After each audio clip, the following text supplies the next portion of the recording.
Welcome to KRR kitchen. இன்றைக்கி நம்ம கிச்சனில் பார்க்க போகிற ரெசிபி கையேந்தி பவன் கார சட்னி தான் எப்படி செய்கிறதுன்னு பார்க்க போகிறோம். இந்த சட்னி பார்த்திங்கன்னா நல்ல தண்ணியாக டேஸ்ட்டாக இருக்குங்க. சாம்பார் மாதிரி இட்லியில் நிறைய இந்த சட்னியை ஊற்றி சாப்பிடும்போது ரொம்ப அருமையாக இருக்கும். சாப்பிட்றதுக்கு டேஸ்ட்டும் சூப்பராக இருக்குங்க. இப்போ எப்படி செய்கிறது நம்ம வீடியோக்குள்ளே போய் பார்ப்போம். அதுக்கு முன்னாடி நம்ம சேனலை இப்போ தான் ஃபஸ்ட் டைம் பார்க்குறீங்கன்னா சப்ஸ்கிரைப் பண்ணி வச்சுக்கோங்க. கூடவே பெல் சிம்பிள் ப்ரெஸ் பண்ணி ஆளுங்கிற ஆப்ஷனையும் ப்ரெஸ் பண்ணி வச்சுக்கோங்க. அப்போ தான் நான் போகிற வீடியோஸ் எல்லாம் உங்களுக்கு தொடர்ந்து நோட்டிஃபிகேஷனில் உடனுக்குடனே கிடச்சிட்டு இருக்கும். இப்போ வாங்க இந்த கையேந்தி பவன் கார சட்னி எப்படி செய்கிறதுன்னு பார்த்துடலாம்.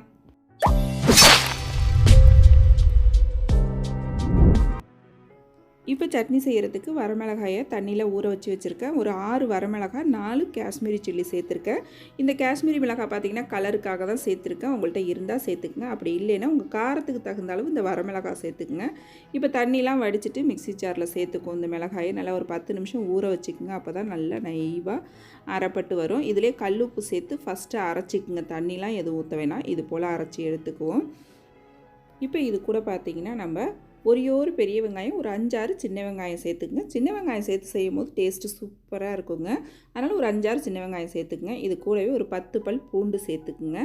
அப்புறம் பார்த்திங்கன்னா ஒரு 4 தக்காளி பழம், மீடியம் சைஸில் உள்ள தக்காளி, 4 நல்ல பழமான தக்காளி பழமாக கட் பண்ணி வச்சுருக்கேன். அதையும் இது கூடவே சேர்த்துக்கிறேன். இது கூடவே ஒரு சின்ன துண்டு புளி. இந்த புளி சேர்க்கும் போது சட்னிக்கு இன்னுமே டேஸ்ட்டு சூப்பராக இருக்கும். ஒரு சின்ன துண்டு புளி சேர்த்து நல்லா தண்ணி சேர்க்காமல் நைஸாக இந்த அளவுக்கு அரைச்சி எடுத்துக்குங்க.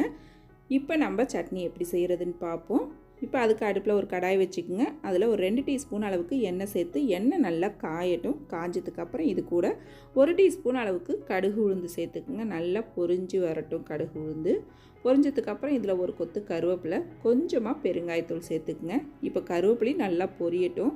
பொரிஞ்சதுக்கப்புறம் இதில் பார்த்திங்கன்னா ஒரு 1.5 டீஸ்பூன் அளவுக்கு கடலை மாவு சேர்த்துக்குங்க.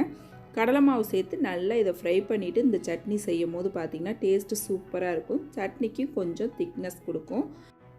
நாம் கடலை மாவு இதே போல் எண்ணெயில் ஃப்ரை பண்ணிவிட்டு செய்யும் போது வாசனையும் டேஸ்ட்டும் சூப்பராக இருக்குங்க சட்னிக்கு.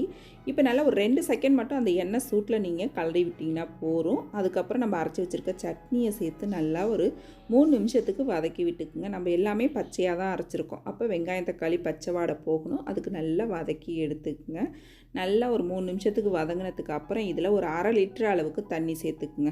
இந்த சட்னி பார்த்திங்கன்னா நல்லா தண்ணியாக இருந்தால் தான் சாப்பிட்றதுக்கு டேஸ்ட் நல்லாயிருக்கும். நம்ம ரோட்டு கடையிலலாம் அப்படி தான் கொடுப்பாங்க சட்னி.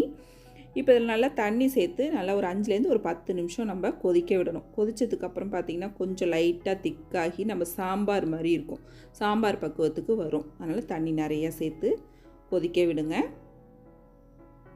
இந்த ஸ்டேஜில் உப்பு பார்த்து சரி பார்த்துட்டு தேவைன்னா நீங்கள் இன்னும் கொஞ்சம் உப்பு கூட சேர்த்து கலந்துக்கலாம். தேவையான அளவு உப்பு காரம் எது தேவையோ சேர்த்து நல்லா கொதிக்க வச்சுக்கலாம்.